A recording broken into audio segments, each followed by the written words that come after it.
ആറ്റിങ്ങൽ പിടിക്കാൻ BJP V Muraleedharan രംഗത്തിറക്കിയതോടെ കടുത്ത മത്സരമാണ് അവിടെ നടക്കുന്നത്. വി മുരളീധരൻ നമുക്കും ചേരുകയാണ്. വലിയ മത്സരം, പ്രത്യേകിച്ച് വാശിയേറിയ മത്സരത്തിനാണ് ആറ്റിങ്ങൽ സാക്ഷിയാവാൻ പോകുന്നത്. എങ്ങനെയാണ് മണ്ഡലത്തിൻ്റെ സാഹചര്യം? മണ്ഡലം വളരെ അനുകൂലമായിട്ടുള്ള സാഹചര്യമാണ്. കാരണം ആറ്റിങ്ങൽ ഇത്രയും കാലം സ്വാതന്ത്ര്യം നേടി പൊതുതെരഞ്ഞെടുപ്പ് നടക്കുന്ന കാലം തൊട്ടിങ്ങോട്ട് പല MP-മാരും മണ്ഡലത്തെ പ്രതിനിധീകരിച്ചിട്ടുണ്ട്. പക്ഷേ നിരവധി വികസന പ്രശ്നങ്ങൾ ഇന്നും ബാക്കിയായിട്ട് നിൽക്കുകയാണ്. അപ്പോൾ ആ പ്രശ്നങ്ങൾക്ക് പരിഹാരം കണ്ടെത്തണമെങ്കിൽ കേന്ദ്ര സർക്കാരിൻ്റെ കൂടി പിന്തുണയോടുകൂടിയാണ് അത് ഫലപ്രദമായിട്ട് നടപ്പിലാക്കാൻ പറ്റുക.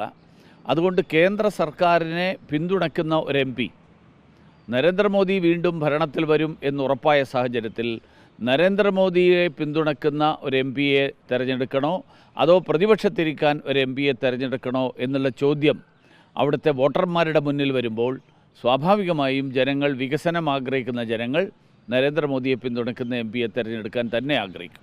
സംസ്ഥാന സർക്കാരിൻ്റെ ഒരു വിലയിരുത്തൽ, അതോടൊപ്പം തന്നെ കേന്ദ്ര സർക്കാരിൻ്റെ വികസന നേട്ടങ്ങൾ, ഇതിലായിരിക്കുമോ ഊന്നൽ? ഇത് രണ്ടും ഉണ്ടാവും. സംസ്ഥാന സർക്കാരിൻ്റെ അക്രമവും അഴിമതിയും, അതോടൊപ്പം കേന്ദ്ര സർക്കാരിൻ്റെ വികസനം.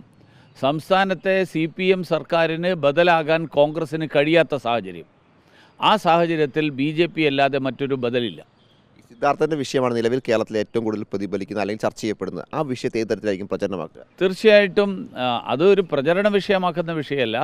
പക്ഷേ ജനങ്ങൾ ഇത്തരത്തിലുള്ള അക്രമങ്ങളെ പിന്തുണയ്ക്കുകയും പ്രോത്സാഹിപ്പിക്കുകയും സംരക്ഷിക്കുകയും ചെയ്യുന്ന ആളുകൾക്കെതിരായിട്ട് ജനങ്ങൾ വിധിയെഴുതും എന്നുള്ള കാര്യത്തിൽ ഒരു സംശയമില്ല. ശോഭാ സുരേന്ദ്രൻ മത്സരിച്ചപ്പോൾ ഏറ്റവും അധികം വോട്ടുകൾ പിടിക്കുന്ന ഒരു സാഹചര്യം NDAയ്ക്കും BJPക്കും ഉണ്ടായിരുന്നു.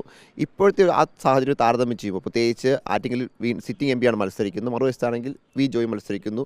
ഒരു സാമുദായിക ഐക്യം ഉൾപ്പെടെ നോക്കുമ്പോൾ, സമവാക്യം ഉൾപ്പെടെ നോക്കുമ്പോൾ എന്താണ് തോന്നുന്നത്? കഴിഞ്ഞ തവണയും സിറ്റിംഗ് MP മത്സരിച്ചപ്പോഴാണ് ശോഭാ സുരേന്ദ്രൻ വോട്ട് വർദ്ധിപ്പിച്ചത്. ഈ തവണയും സിറ്റിംഗ് MP വർദ്ധിപ്പിക്കുമ്പോൾ BJP വീണ്ടും മുന്നോട്ട് പോകും. എങ്ങനെയാണ് സിറ്റിംഗ് MP-യുടെ ഒരു പ്രവർത്തനത്തെ ജനങ്ങൾക്ക് മുന്നിൽ പറയാൻ പോകുന്നത്? ജനങ്ങൾ വിലയിരുത്തട്ടെ, ജനങ്ങൾക്കറിയാം. ഈ PC ജോർജുമായി ബന്ധപ്പെട്ട് അദ്ദേഹം ചില അതൃപ്തികളുണ്ട് എന്നൊക്കെ പറയുകയുണ്ട്. അത്തരത്തിൽ അദ്ദേഹത്തിൻ്റെ ഭാഗത്ത് ചില അതൃപ്തി, പ്രത്യേകിച്ച് അദ്ദേഹം പത്തനംതിട്ട സീറ്റ് ആഗ്രഹിച്ചിരുന്നു എന്ന വാർത്തകളൊക്കെ ഉണ്ടായിരുന്നു.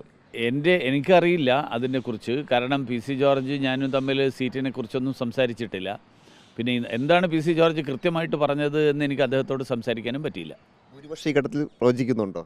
എങ്ങനെ ഭൂരിപക്ഷം പ്രതീക്ഷിക്കുന്നത്? അല്ല, ഭൂരിപക്ഷം അല്ലല്ലോ, 370 സീറ്റ് എന്നുള്ളതാണല്ലോ പ്രധാനമന്ത്രി മുന്നോട്ട് വെച്ചിട്ടുള്ളത്. അതെന്തായാലും എത്തും. എന്താണെങ്കിലും ഒരു മികച്ച മത്സരവും ഒപ്പം ഒരു മികച്ച വിജയവും തന്നെയാണ് വി മുരളീധരനും ആറ്റിങ്ങലിൽ പ്രതീക്ഷിക്കുന്നത്. വീഡിയോ ജേർണലിസ്റ്റ് കണ്ണൻ പ്രസിഡന്റൊപ്പം reporter Noble Marikkaran, in reporter, Delhi.